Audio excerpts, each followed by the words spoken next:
ඔයා දන්නවද අපි අපේ ජීවිතවල හැමෝම හොයන කෙනෙක් ඉන්නවා කියලා. ඒ තමයි ජීවිතේ සමාන බලාපොරොත්තු ඉෂ්ට කරගන්න කට්ටක් කාගෙන යන්නේ.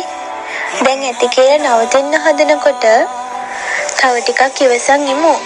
ඔයාට පුළුවන් ඒක කියන කෙනෙක්.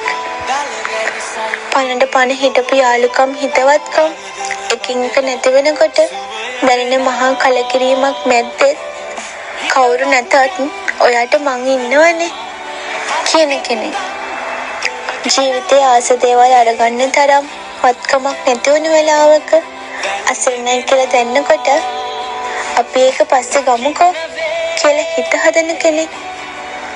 හැම කෙනාටම මට මුකුත් නැහැ, මට කිසි දෙයක් කරගන්න බෑ කියන්නේ ඔයාට බැරි දෙයක් නැහැ කියලා ළඟින් ඉඳන් ඔයාව ශක්තිමත් කරන කෙනෙක්.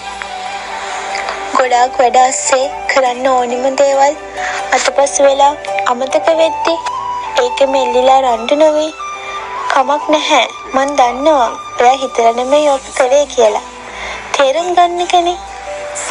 අමාරුවෙන් කට්ටක් කාලා ලබාගත් සමහර වටින දේවල් අහිමි වෙලා සන්තකේ මුකුත් නැහැ කියලා හිතද්දි ජීවිතයේ අන්තිමට එපා වුණ වෙලාවට අපි ආයෙත් අලුතින් පටන් ගමු කියන කෙනෙක් අපි හැමෝම අපේ ජීවිතවල හොයනවා.